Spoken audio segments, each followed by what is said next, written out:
Voilà où nous en étions. Alors, nous imaginons maintenant que nous avons tapé une brochure d'une vingtaine de pages, très très longue, et nous voulons y mettre au début une table des matières pour aider le lecteur à s'y retrouver. Vous voyez que j'ai laissé la page 2 vide pour pouvoir y mettre une table des matières.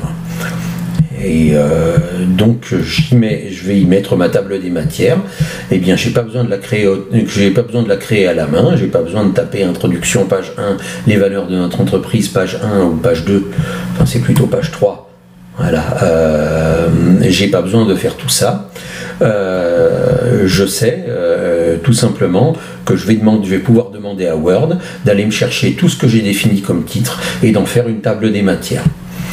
Voilà, nous avons par exemple, nous allons ici sur la page que nous avions réservée à la table des matières, et si nous avions oublié d'en réserver une, eh bien il suffira d'insérer un saut de page après la première page. Nous allons aller dans l'onglet mise en page. C'est dans l'onglet référence. Voilà, je vais retrouver, et nous avons table des matières.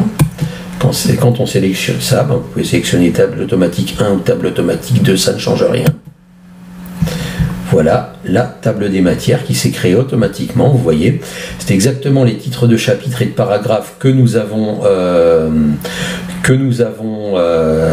définis, que nous avons tapé nous-mêmes, que Word a été cherché et dont il a fait une table des matières. Vous voyez que si je la mets bien à gauche, il y a même une indentation, une différence entre les titres de chapitres et les titres de paragraphes. Et là, pour l'instant, tout est à la page 3 parce que j'ai pratiquement pas tapé de texte.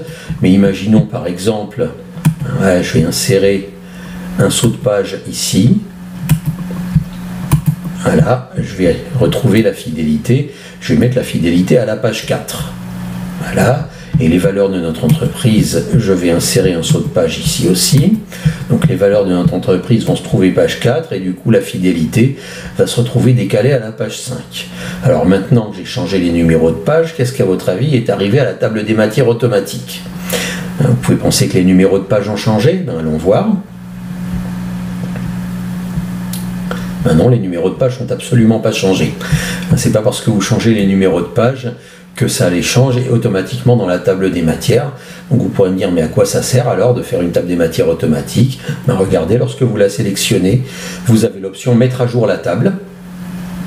Et lorsque vous sélectionnez l'option mettre à jour la table, vous pouvez mettre les numéros de page ou alors toute la table. Si vous mettez toute la table, ça vous change aussi les titres si vous avez changé les titres. Alors, en mettant à jour toute la table, là vous voyez que cette fois les numéros de page ont changé et correspondent bien à ma nouvelle pagination. Donc ça c'est la dernière chose que vous devrez faire une fois que votre brochure sera fin prête, vous aurez mis toutes les illustrations, toutes les images, que vous n'aurez plus rien d'autre à faire. La dernière chose à faire avant de l'envoyer à l'impression, eh bien, c'est de mettre à jour la table des matières pour être sûr et certain que vous avez une table des matières qui reflète bien le contenu de votre rapport. Vous voyez que d'ailleurs le mot table des matières, je l'ai sélectionné, j'en fais ce que je veux. Le mot table des matières, je peux le centrer. Faut juste que je ne le définisse pas comme titre. Il ne faut surtout pas le définir comme titre 2, ni comme titre 3, ni comme titre 1, parce que si je le définis comme titre, alors il va apparaître dans la table des matières. Je vais avoir dans table des matières une ligne table des matières, et ça je ne le souhaite pas. Par contre, je peux le mettre en forme à la main, si je me rappelle de la police que j'avais utilisée. Il me semble que c'était Arial, voilà.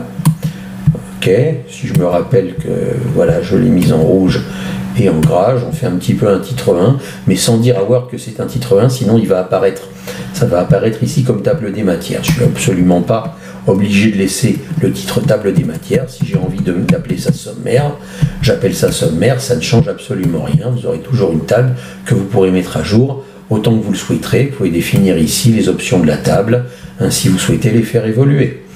Donc voilà comment on a une table des matières automatique, et en la mettant à jour, on aura une table des matières qui, quel que soit le changement qu'on fait dans Word, respectera toujours la pagination de notre document.